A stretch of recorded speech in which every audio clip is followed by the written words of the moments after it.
bonsoir à toutes et à tous. Merci pour votre fidélité sur Éclair TV. Comme à nos habitudes, nous analyserons deux sujets locaux et un sujet national. Les sujets locaux concerneront d'abord la situation sanitaire. Va-t-on vers un nouveau confinement? Nous aurons également à réfléchir sur l'évolution du problème de la chlordécone avec l'éventualité d'une évolution judiciaire vers un non-lieu qui serait lié à une prescription. Est-ce que cela est possible? En tout cas, d'où tiendraient ces logiques? Enfin, nous nous poserons la question au niveau national, fallait-il ou non maintenir les élections au mois de juin à venir, puisque vous savez qu'il y a eu un vote à l'Assemblée qui a conforté le mois de juin comme mois électoral en décalant simplement d'une semaine les différentes échéances. Voyons donc la situation actuelle de la Guadeloupe sur le plan sanitaire. Avant d'aborder la dimension locale, je voudrais vous rappeler l'intervention du président de la République hier, qui disait à compter du 15 mai, on va vers la vie d'avant. Autrement dit, le président de la République estime que par rapport aux restrictions actuelles, non seulement il y a un sentiment de privation de liberté de plus en plus exacerbé, mais qu'il fallait actuellement envisager de desserrer l'étau en suscitant de l'espoir, en suscitant évidemment des symboles. Et sur quoi s'est appuyé le président de la République, qui nous servira de référence locale? C'est qu'il estime que d'ici à la mi-mai, il y aura environ entre 30 et 32 millions de Français qui seront vaccinés, qu'il y aura environ 25%, entre 25 et 30% de la population qui aura ce qu'on appelle une immunité naturelle, et la combinaison du nombre de vaccinés et de ceux qui ont une immunité naturelle, soit parce qu'ils ne contactent pas la COVID ou parce qu'ils l'ont déjà contacté et par conséquent ont sécrété les anticorps, il faut compter qu'environ 70% de la population sera immunisée. Donc, on parle d'immunité collective. Alors, qu'en est-il au regard de ce référentiel d'immunité collective par rapport à la situation de la Guadeloupe? Alors, regardez bien la chronologie des événements. Jusqu'à fin décembre, première fête, et après une saison touristique ayant reçu 40 000 personnes de l'extérieur à l'espace de 2 mois. Les chiffres se maintenaient encore entre 50 et 150 cas pour 100 000 habitants. Il s'avère que maintenant, après les vacances de février, deuxième et en tout cas lieu festif, espace festif, moment festif dans la vie du calendrier, on constate qu'on passe entre 150 et 250, et depuis les vacances de Pâques, eh bien, il y a eu dans un premier temps un pic à un peu plus de 300, et là maintenant, on a franchi le cap des 500. On ne peut donc pas éviter d'établir une corrélation entre les 3 fêtes qui se sont succédées en l'espace de 3 mois et demi et une augmentation du nombre de cas par rapport à la COVID-19, ce qui voudrait donc dire que nous n'avons pas forcément été disciplinés, en tout cas dans le respect des gestes barrières, pendant ces moments festifs. Et on le sait tous qu'il y a eu, même si dans les lieux publics, il y avait une relative quiétude, un relatif calme, dans certaines villas ou dans certains lieux beaucoup plus privés, il y avait une certaine liberté qui a été jusqu'à ne pas forcément respecter des gestes barrières, d'autant qu'il s'agissait de moments festifs où il s'agissait de consommer. Nous sommes donc dans une situation où le centre hospitalier régional de la Guadeloupe est à quasi-saturation. On ne peut même plus compter sur une coopération anti-Guyane, puisque la Martinique est dans une situation encore plus catastrophique que la Guadeloupe plus de 800 cas, alors que je vous rappelle que la moyenne est à 200, donc 4 fois plus. Et donc, on ne peut pas compter sur la Martinique comme ça a pu être fait à un moment donné, où il y a eu 2 patients de la Guadeloupe qui ont été accueillis par la Martinique. Et la Guyane est dans une situation si difficile. Transférer les malades vers l'Hexagone pose déjà le problème du fait que les hôpitaux parisiens, en tout cas de l'Île-de-France, sont saturés et que par conséquent, nous sommes obligés quelque part de nous replier sur nous-mêmes, en tout cas d'assumer seuls les incidents sanitaires. Dès lors, on comprend que le préfet n'a pas d'autre choix que d'appliquer le principe dit de précaution. Le principe de précaution qui a été constitutionnalisé en 2005 par la loi constitutionnelle de 2005 et qui a été repris d'ailleurs dans l'article 5 de la Charte de l'environnement, donc y compris de l'environnement humain et sanitaire, et qui dit que lorsqu'il y a une incertitude à un moment donné et qu'on ne peut pas se livrer à des prédictions par rapport à l'évolution d'un phénomène, le principe de précaution voudrait qu'on fasse disparaître toutes les causes, et pour ce qui concerne la COVID-19, toutes les formes de contamination, en tout cas de proximité ou de promiscuité, qui feraient qu'il puisse y avoir ce qu'on appelle des chaînes de transmission. Donc on comprend qu'il y ait eu, dans un premier temps, ces différentes mesures, y compris celles qui consistent à mettre la jauge des écoles à des demi-classes ou tout simplement à mettre en place un couvre-feu à 19 heures. Mais je crains malheureusement que ça ne soit pas suffisant. Nous allons attendre les premiers effets, mais rappelez-vous, la Martinique, à un moment donné, a pris des dispositions beaucoup plus contraignantes que nous et on a vu l'explosion du nombre de cas. À la Guadeloupe, est-ce que nous en sommes à 500 ou est-ce que nous en sommes à plus? Un certain nombre de laboratoires ne cachent pas qu'ils ont des difficultés à recevoir les réactifs qui font que lorsqu'on vous a fait le test PCR, il faut donc le prélèvement qui a été effectué, le mettre dans un réactif qui précise la présence ou non de la COVID-19. Tous les laboratoires ne sont pas, en tout cas en temps réel, correctement fournis, d'après ce que j'ai cru comprendre. Et donc, on peut penser que la situation réelle est peut-être au-delà de ce qui a été constaté, même si ce constat est donc déjà alarmant.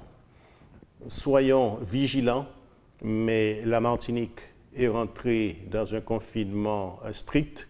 Il y a de fortes chances que si la situation ne s'améliore pas, la Guadeloupe entre également dans ce même confinement, sachant qu'on peut avoir une lueur d'espoir vers la mi-mai ou la fin mai.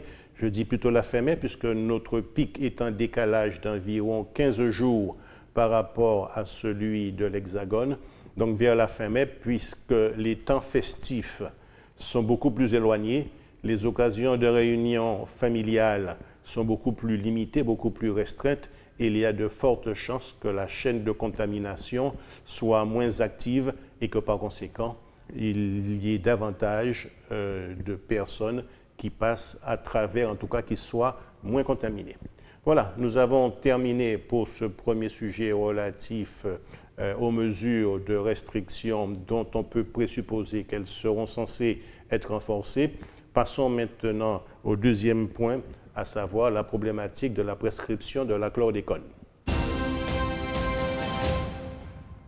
Concernant la problématique de la chlordécone, d'ailleurs il y a eu un dépôt de plainte pour empoisonnement et il y a un risque dans le cadre de l'aboutissement judiciaire de cette affaire qu'il y ait un non-lieu qui serait soutenu par la prescription des faits. Faisons un peu l'historique de ce dossier et voyons la signification qui peut être associée à la notion juridique de prescription. Sur le plan historique, depuis 1978, alors même que la chlordécone avait été produite aux États-Unis, les États-Unis ont donc depuis cette date interdit son utilisation.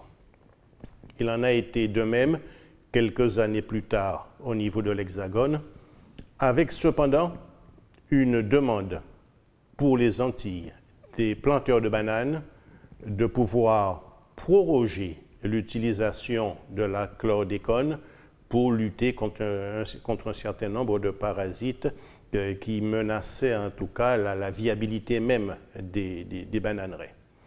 À partir de ce moment, pour qu'il puisse y avoir cette prorogation, il a fallu qu'il y ait un acte administratif, autrement dit, un arrêté ministériel.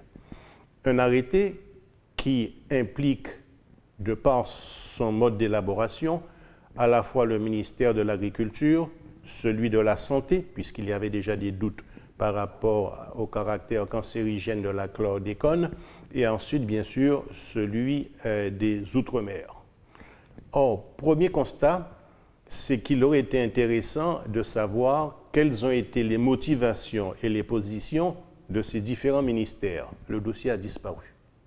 Quand il y a eu une recherche d'archives, force est de constater qu'il n'y a eu que très peu de documents qui ont été récupérés, au point que les avocats, à la tête desquels se trouve maître Henri Durimel, ont demandé à tous ceux qui disposaient de documents administratifs par rapport à cette situation de les fournir de manière à pouvoir constituer un dossier argumenté. Et un des éléments d'argumentation, en tout cas un des moyens soulevés, doit être les éléments de motivation qui ont été défendus par les différents ministères que j'ai cités précédemment. Et il se trouve qu'à l'analyse des faits, il est difficile par rapport à l'empoisonnement, en tout cas au dépôt de plainte pour empoisonnement collectif, il est difficile de trouver des bases scientifiques concordantes et convergentes pour justifier de cet empoisonnement. Le professeur Blanchet a publié une étude montrant une corrélation, donc la causalité doit être encore approfondie, mais la corrélation forte entre le cancer de la prostate et la consommation de la chlordécone, publiée dans une revue scientifique qui a validé ce travail. Mais d'un autre côté, d'autres scientifiques estiment qu'il n'y a pour l'instant pas de corrélation avec les différents cancers, pas de corrélation avec la transmission au niveau du fœtus. Donc, la problématique de l'empoisonnement se heurte à une absence de consensus scientifique sur les effets réels sur la santé concernant l'ingurgitation de la chlordécone. Et ça pose problème parce que normalement, pour qu'il puisse y avoir prescription par rapport à un fait délictueux, en particulier le fait d'empoisonnement, il faut de 20 ans. Mais à quel moment peut-on se référer pour savoir quand, par le constat de l'empoisonnement, puisqu'actuellement les scientifiques eux-mêmes ne sont pas d'accord sur les conséquences réelles de la chlordécone sur la santé. Donc on est, si vous voulez, dans un imbroglio juridique qui fait que si on s'appuie sur l'arrêté de prorogation qui date de 1992, on est dans une situation de prescription au terme du code pénal, puisqu'on est au-delà des 20 ans. Par contre, si on arrive à faire la démonstration qu'ultérieurement, donc de manière beaucoup plus récente, il y a un lien direct et scientifiquement démontré entre la chlordécone et la santé, à ce moment, on peut faire partir la prescription au moment où le fait d'empoisonnement a été constaté et vérifié scientifiquement. Or, je viens de vous dire qu'il n'y a pas de consensus juridique. Donc, la bataille menée par les associations est tout à fait nécessaire, puisque qui dit empoisonnement dira également réparation, en particulier la capacité à pouvoir se faire tester, mais est également prise en charge par les différents organismes sociaux. Mais le plus important, c'est là je m'adresse beaucoup plus aux juristes chevronnés, il sera toujours possible demain, par rapport à un acte administratif qui sera en référence avec la problématique de la chlordécone, de soulever l'exception d'irrecevabilité et par conséquent d'estimer qu'un acte réel peut relancer le débat par rapport au fait que cet acte mentionne les incidences de la chlordécone sur la santé. Mais là, c'est une affaire très complexe de juristes chevronnés et je préfère laisser à ceux qui sont beaucoup plus compétents que moi le soin de pousser la réflexion. Il n'empêche qu'on s'oriente malheureusement vers un non-lieu parce que la date de prescription, ce serait 92 et que par conséquent, les conséquences, quand elles seront découvertes, risquent justement de n'être pas encadrées sur un plan juridique et par conséquent, nous serons laissés, population de Guadeloupe et de la Martinique, à notre triste sort en matière de santé. Nous avons donc terminé concernant la problématique de la chlordécone et nous allons réfléchir sur le maintien des élections au mois de juin 2021, en particulier les élections régionales et départementales. Fallait-il maintenir ou reporter les élections au mois de juin? Je vous rappelle que ça fait déjà l'objet d'une intervention dans laquelle j'expliquais que le gouvernement ferait vraisemblablement le choix soit de maintenir au mois de juin, soit de différer après les élections présidentielles, puisqu'il y avait un risque d'influence de l'électorat au regard d'une situation en particulier au cas où il y a un échec au niveau des départementales et des régionales. En fait, et par rapport à cette première intervention, le gouvernement a fait le choix de maintenir les élections au mois de juin, mais je voudrais, si je reviens sur ce sujet, c'est de voir à la fois la méthodologie qu'il a utilisée et les enjeux, est-ce qu'ils sont sanitaires ou surtout politiques. Alors, la méthodologie, le conseil scientifique s'est prononcé dans le cadre de propositions très alambiquées qui, in fine, défèrent au gouvernement la prérogative de faire le choix politique de maintenir ou non les élections. En clair, il ne s'est pas correctement prononcé. Ce qui ne vous a pas échappé, c'est que jeudi dernier, le président de la République a demandé à ses services, en tout cas à ses ministres, de consulter les maires entre vendredi dernier et lundi. Environ 72% des maires ont réagi, donc en tout cas une démarche pour le moins surprenante par sa rapidité, et une majorité des maires s'est prononcée pour le maintien des élections au mois de juin prochain.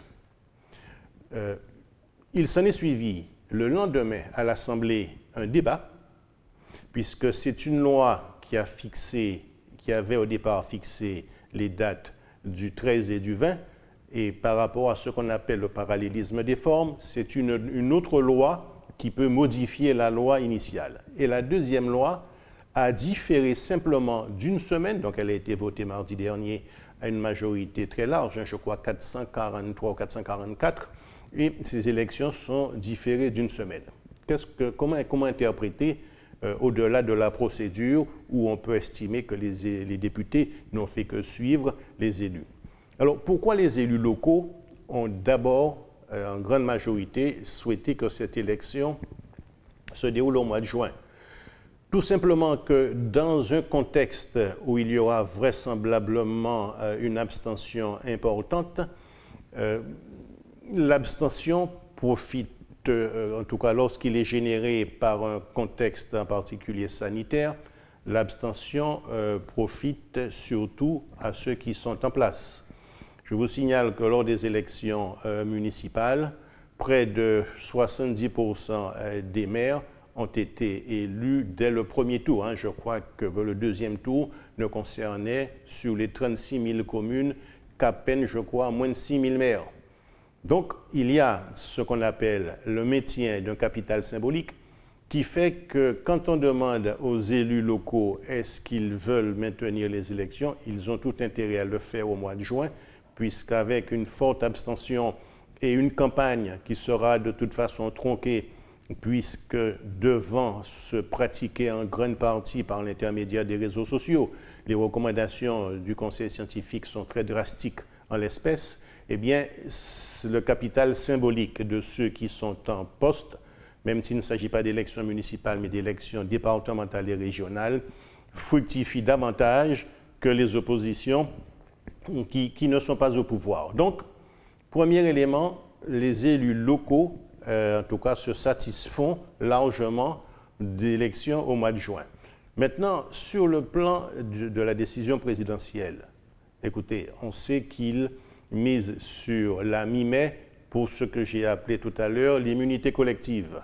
Mais ce n'est pas ce qui explique qu'il y ait eu le déplacement d'une semaine par rapport à une solution sanitaire. Ce n'est pas en une semaine qu'une solution trouvera sa pertinence, même s'il estime qu'il sera possible de vacciner près de 2 millions de personnes par semaine, voire plus. En fait, c'est également un calcul politique, et je vous l'avais déjà expliqué, je n'insisterai pas trop.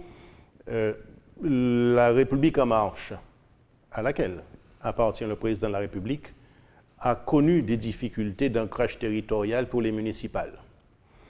Les sondages actuels donnent à la République en marche au maximum une, voire on peut parler de miracle, 2 régions et très peu de départements. Ce qui voudra donc dire qu'il y a un risque que l'implantation, l'ancrage territorial, non pas sur la base des municipales, mais également sur la base des départementales et des régionales, soit une difficulté de plus par rapport à la République en marche. Donc, plus loin ces élections sont de l'élection présidentielle, et davantage, ça permet, à la conscience collective de pouvoir dissocier le semi-échec de ces élections par rapport aux présidentielles pour qu'il n'y ait pas de corrélation qui pourrait se traduire par des votes corrélés par rapport à l'échec et par conséquent à la logique de sanction. Donc, il valait mieux que les élections, et je l'avais déjà dit, se déroulent soit au mois de juin prochain ou alors soient reportées au-delà des élections présidentielles de 2022, ce qu'il faut vérifier devrait poser des problèmes constitutionnels. Donc, a priori, le problème est censé être réglé avec la seule différence que les maires devront respecter un certain nombre de situations protocolaires qui paraissent difficilement applicables, et je pense en particulier que le Conseil scientifique avait recommandé à ce que tous les permanents des bureaux de vote, en particulier les assesseurs ou présidents ou délégués, puissent être vaccinés, ce qui sera difficile si en tout cas le décret d'application qui devra intervenir d'ici à la fin du mois, au début du mois de mai, l'exige, puisque c'est lui qui précise les modalités pratiques d'organisation de ces élections. Donc, l'affaire pour moi est quasiment entendue, ce sera le mois de juin, sauf s'il y a une situation sanitaire qui s'aggrave, sachant qu'actuellement sur l'Hexagone, on est en phase lente de décrue. Alors, phase lente, mais de décrue quand même, et par conséquent, il faut s'attendre à ce qu'au fur et à mesure, eh bien, la situation sanitaire puisse non pas se normaliser, mais arriver à un taux acceptable qui ne soit pas en tout cas liberticide, comme les mesures actuelles sont ressenties par la population. On peut estimer qu'il y a actuellement d'ailleurs de véritables dégâts anthropologiques qui se traduisent par des aspects psychologiques. On n'aura plus les morts comme avant, les jeunes ne peuvent plus s'amuser, il n'y a plus cet esprit de convivialité qu'il y avait, il y a même une méfiance globale liée aux vaccins, à leurs effets. En fait, sur le plan psychologique, il y a une situation qui est difficilement supportable. Voilà, nous avons terminé l'ensemble de nos analyses. Merci encore pour votre fidélité et que la nuit vous soit douce sur Éclair TV.